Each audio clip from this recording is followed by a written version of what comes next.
on est ici dans le refuge de la Fondation Brigitte Bardot à Bazoches-sur-Guyonne dans les Yvelines.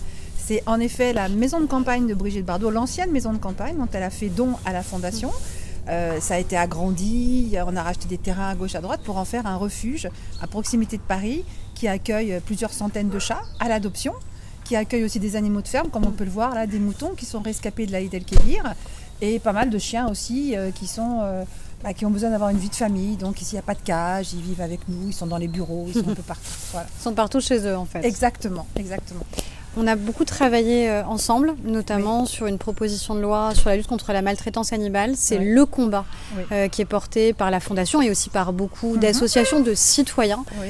Pourquoi c'était si important qu'on y arrive ? La France a toujours été un petit peu en retard par rapport à la condition animale. Pour exemple, il y a une dizaine d'années, la Fondation a réussi à faire promulguer une loi contre les montreurs d'ours en Bulgarie, il y a 10 ans. En France, on a encore des montreurs d'ours. Je sais que tu nous as apporté ton soutien vraiment ferme, très ferme contre cette pratique en France. Mais il y a encore la corrida, il y a encore les abattages rituels, il y a encore beaucoup à faire.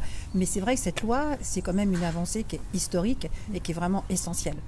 Et puis rappeler une évidence, c'est que quand on adopte un animal, on n'achète pas un animal. C'est pour ça qu'on a interdit notamment l'animalerie sur Internet. Oui. On adopte un animal et que c'est pour toute sa vie à lui et pas juste pour son bon plaisir à soi.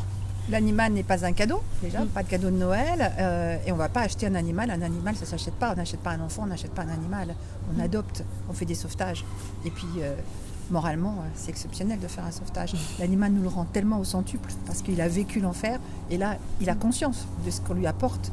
Et donc, on a un échange d'amour, de tendresse qui est exceptionnel. Il faut le vivre.